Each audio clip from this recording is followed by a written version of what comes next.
কে পাঠালেন ওমর রে, তাড়াতাড়ি চলে যাও ইযহাবু ইলাল বাইতি আলকামা, আলকামার বাড়িতে চলে যাও। আলকামার মুখ দিয়ে কলেমা তাকরীর হচ্ছে না, কলেমা শরীফ উচ্চারণ হচ্ছে না। হযরত সাইয়্যিদনা ওমর রাদিয়াল্লাহু তাআলা আনহু, আমিরুল মুমিনিন খলিফাতুল মুসলিমিন, খাত্তাবের পুত্র ওমর রাদিয়াল্লাহু তাআলা আনহু বিশ্ব নবীর কথা মতো এক মুহূর্ত আর দেরি করলেন না। সাইয়্যিদনা ওমর রাদিয়াল্লাহু তাআলা আনহু তিনি তাড়াতাড়ি পদপ্রজে আলকামার গৃহেতে চলে গেলেন। হযরত আলকামার পাশে, মাথার পাশে বসে বসে, আলকামা গো, আমি ওমর এসেছি, খাত্তাবের পুত্র, একবার মাত্র মুখ দিয়ে কলেমা শরীফ উচ্চারণ করো গো। বিশ্ব নবী আমি ওমর তোমার কাছে পাঠিয়েছে। আমার বন্ধুরা, না না না না, হযরত ওমরের সামনে আলকামার মুখ দিয়ে কলেমা উচ্চারণ হচ্ছে না। এমন অবস্থায় বন্ধুরা, সেই সময়তে বিশ্ব নবী প্রিয় নবীর দরবারে ওমর চলে আসলেন। নবীজি আবার উসমানকে পাঠালেন, না একই রকম উসমান গেলেও আর কলেমা, তার মুখ দিয়ে কলেমা উচ্চারণ হচ্ছে না। এমন অবস্থায় বিশ্ব নবী প্রিয় নবী সাল্লাল্লাহু আলাইহি ওয়াসাল্লাম নিজেই বলছেন, ও আলী গো, কোথায় আছো? ওমর কোথায় আছো? উসমান কোথায় আছো? আলী কোথায় আছো? আবু বকর কোথায় আছো? আব্দুর রহমান বিন আউফ কোথায় আছো? আবু তালহা কোথায় আছো? আব্দুল্লাহ ইবনে জুবাইর কোথায় আছো? আম্মার ইবনে ইয়াসির কোথায় আছো? সবাই বললেন, লাব্বাইকা ইয়া সাদাই, ইয়া রাসূলুল্লাহ, আপনার আসহাবগণ আপনার সামনে হাজির। একটু জোরে বলা যাবে সুবহানাল্লাহ, আর একটু চিল্লেই বলুন সুবহানাল্লাহ। নবীর সামনে সাহাবীরা হাজির হলে নবীজি বললেন, এবার আমি স্বয়ং যাব, তোমরা আমার পিছে পিছে চলো, আমার সাথে চলো। নবীর সাথে সাহাবীদেরকে সাথে করে নিলেন, হযরতে আলকামার গৃহে চলে গেলেন। আমার বন্ধুরা, ভাইরা, আমার আম্মা জান বোনেরা, আমার ভাইজানেরা, হযরতে আলকামার গৃহেতে গিয়ে বিশ্বনবী প্রিয় নবী সাল্লাল্লাহু আলাইহি ওয়াসাল্লাম আলকামার আম্মি আলকামাকে বলছে, আলকামা তুমি একবার মুখ দিয়ে উচ্চারণ করো কলেমা শরীফ, কলেমা শরীফ। কিন্তু না না না না না, কলেমা উচ্চারণ হচ্ছে না। বিশ্বনবীর প্রাণ প্রিয় চাচা হযরতে আলীর বাবা আবু তালেব মৃত্যুর সময় পাশে বসে বসে হযরতে আবু তালেবকে বলেছিল, আবু তালেব, চাচাকে একটা মাত্র কলেমা পড়ে নাও, আমি রাসূল আদা করলাম, আমি নবীজি কথা দিলাম, আমার চাচা আব্দুল মুত্তালিবের পুত্র আবু তালেব গো, আলীর বাবা আবু তালেব গো, আপনি একবার মাত্র কলেমা পড়ে না, আমি রাসূলুল্লাহ সাক্ষী থেকে যাব কিয়ামতের ময়দানে মাশরে, আমি রাসূল আপনার জন্য সুপারিশ করব। কিন্তু না না না না, ভাইজান, আমার বন্ধুরা একটু খেয়াল করে শুনুন। আল্লাহ পাক রব্বুল আলামিন কোরআন শরীফের মধ্যে বললেন, মান ইয়াহদিহিল্লাহু ফালা মুদিল্লা লাহু ওয়া মান ইউদ্লিলহু ফালা হাদিয়া লাহু। মান ইয়াহদিহিল্লাহু, আমি আল্লাহ যাকে হেদায়েত করি, ফালা মুদিল্লা লাহু, কেউ তাকে পথভ্রষ্ট করতে পারে না, ওয়া মান ইউদ্লিলহু ফালা হাদিয়া লাহু, আর আমি আল্লাহ যাকে পথভ্রষ্ট করি, ফালা হাদিয়া লাহু, কেউ তাকে হেদায়েত করতে পারে না। একটু জোরে বলা যাবে কি সুবহানাল্লাহ? হেদায়েত দেওয়ার মালিককে জোরে বলুন, হেদায়েত দেওয়ার মালিককে জোরে বলুন। অনেক ভাইরা বলে, ওয়াজ দিয়ে কি হবে, মেহফিল দিয়ে কি হবে, হেদায়েত হয় না। বন্ধুরা, কথা আপনি বলতে পারবেন না।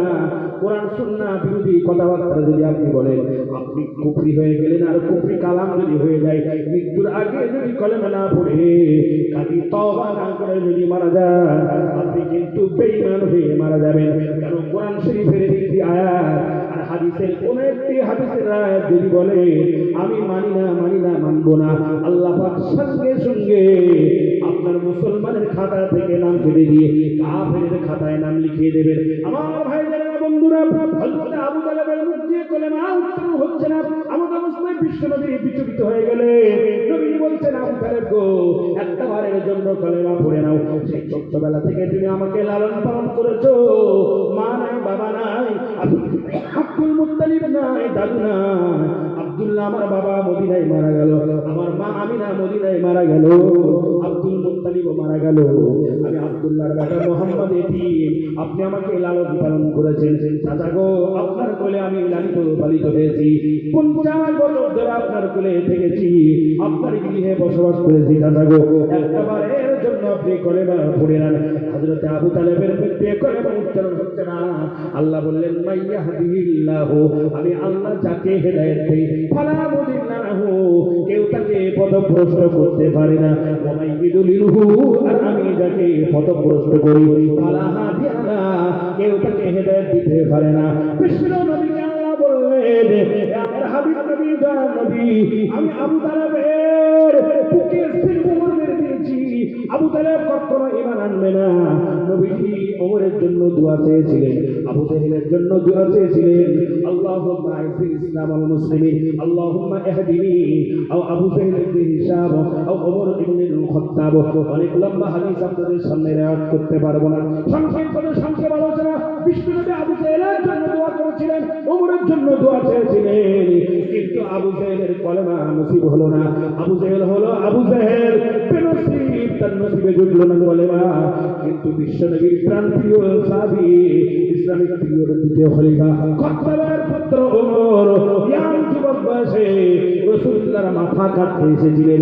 34 বছর বয়সে 100 লাখ পাবে এই আশা নিয়ে হযরত ওমর মক্কা থেকে রাসূলুল্লাহর কাছে মাথা কাটতে এসেছিলেন। কাবা থেকে, কাবা শরীফ করে মাথা কাটতে এসেছিলেন, কিন্তু আল্লাহ হেদায়েতের নূর হযরত ওমরের মধ্যে ঢুকিয়ে দিলেন। 34 বছরে তিনি ইসলাম ধর্ম গ্রহণ করলেন। যতদিন পৃথিবীতে বেঁচে ছিলেন ততদিন পর্যন্ত ইসলামের কোনো খেলাফ কাজ নিজে করেননি এবং কাউকে করতে দেননি। একটু জোরে বলা যাবে কি সুবহানাল্লাহ? আর একটু চিল্লে বলুন সুবহানাল্লাহ। তাহলে হেদায়েত দেওয়ার মালিক কে? এই কথা বলুন, হেদায়েত দেওয়ার মালিক কে? আমার ভাইরা, এবারে বিশ্ব নবী হযরত আলকামাকে বলছে, আলকামা একটু কলেমা শরীফ পড়ে নাও। হযরত আবু বকর, উসমান গনি, হযরত আলী সেখানে বসে আছে। না না, আলকামার মধ্যে কলেমা শরীফ পড়া হচ্ছে না। আমার বন্ধুরা, সেই সময় বিশ্ব নবী, প্রিয় নবী সাল্লাল্লাহু আলাইহি ওয়াসাল্লাম আলকামার আম্মা জানকে ডাকলেন। আলকামার আল্লাহ আম্মা জান কি বেঁচে আছে? ফিল হায়াতি উম্মি আলকামা, আলকামার মা কি বেঁচে আছে? সেই সময় সবাই বললেন, নাম ইয়া রাসূলুল্লাহ, ইয়া হাবিবাল্লাহ, হুজুর আলকামার মা ফিল হায়াতি উম্মি, অবশ্যই আলকামার মা তো পৃথিবীতে বেঁচে আছে। বিশ্ব নবী বললেন, আলকামার আম্মু জানকে একটু ডাকো। আলকামার আম্মু জানকে ডাকা হলো। আমার ভাই জানেরা, বন্ধুরা, মায়েদের অবদান পৃথিবীতে, যে আমরা সন্তান পৃথিবীতে এসেছি, মায়েদের অবদান আছে না নাই একটু জোরে বলুন। মায়েদের অবদান আছে না না? পুরুষের চাইতে মায়েদের অবদান অনেক বেশি না কম? কত বেশি? অনেক বেশি। রাসূলের দরবারে একদিন সাহাবী আসলেন। আন আবি হুরায়রা রাদিয়াল্লাহু তাআলা আনহু قال, খুব খেয়াল করে শুনুন, কোরআন এবং হাদিস আপনাদের সামনে রেখেছি, নির্দিষ্ট একটা টপিক নিয়ে আলোচনা করছি, একটা আয়াতের কারিমার তাফসীর নিয়ে আলোচনা করছি। আমি আমার সময়ের মধ্যে আলোচনা শেষ করব। আমার ভাইদেরা, অমনোযোগী হলে আপনি ওয়াজ বুঝতে পারবেন না। নবীর দরবারে একজন সাহাবী আসলেন। হযরত আবু হুরায়রা সেখানে দাঁড়িয়ে আছেন। আবু হুরায়রা কে? আবু হুরায়রা হলেন যিনি 5374টা হাদিস, কত বললাম? 5374টা হাদিস riwayat করেছেন। হযরত আবু হুরায়রা দাঁড়িয়ে আছেন। আবু তাবুসতে সাহাবী এসে বললেন, নবীজিকে সালাম দিলেন, আসসালামু আলাইকা ইয়া রাসূলুল্লাহ, ইয়া হাবিবাল্লাহ, হুজুর মান আহসনু সুবাতি। সেই সাহাবী বলছেন, ইয়া রাসূলুল্লাহ, আমি কাকে সেবা করব, কাকে যত্ন করব, কাকে খিদমত করব? রাসূল বললেন, উম্মুকা, তুমি তোমার মাকে গিয়ে খিদমত করো। বিশ্বনবী সাহাবীরা আবার বলছে, ইয়া রাসূলুল্লাহ, তারপরে আহসনু সুবাতি কাকে করব? আইয়ুকা, ইয়া রাসূলুল্লাহ, নবীজি বলছেন, উম্মুকা, তোমার মাকে গিয়ে খিদমত করো। সেই সাহাবী আবার নবীকে জিজ্ঞাসা করছেন সম্বোধন করে, ইয়া রাসূলুল্লাহ, ইয়া হাবিবাল্লাহ, হুজুর আইয়ুকা আহসনু সুবাতি, তারপরে আমি কাকে খিদমত করব? বিশ্বনবী তিনবারের মাথায় বললেন, উম্মুকা, তোমার মাকে গিয়ে খিদমত করো। বিশ্বনবীর কাছে আবার ওই সাহাবী জিজ্ঞাসা করলেন, ইয়া রাসূলুল্লাহ, ইয়া হাবিবাল্লাহ, আইয়ুকা আহসানু সোহবাতি, তারপর আমি তাতে গিয়ে খিদমত করব। 4 নম্বরে বিশ্ব নবী। চতুর্থ নম্বরে নবীজি বললেন আবুকা, তোমার পিতাকে খিদমত করো। একটু জোরে বলা যাবে কি সুবহানাল্লাহ? আর একটু চিল্লায় বলুন সুবহানাল্লাহ। নবীজি এখানে বাপের কথা কবার বললেন? একবার। আর মায়ের কথা? মায়ের কথা 3 বার বললেন। আচ্ছা, নবীজি কি নিজের থেকে কিছু বলেন নাকি? নবীজি নিজের থেকে কিছু বলেন না। ওয়ামা ইয়ানতিকু আনিল হাওয়া ইন হুয়া ইল্লা ওয়াহয়ুন ইউহা। বলুন সুবহানাল্লাহ। আর বলুন সুবহানাল্লাহ। নবীজি নিজের থেকে কিছু বলেন না, যেটাই বলেন সেটাই হলো ওহী, সেটাই হলো আল্লাহর কোরআন। একটু জোরে বলুন সুবহানাল্লাহ।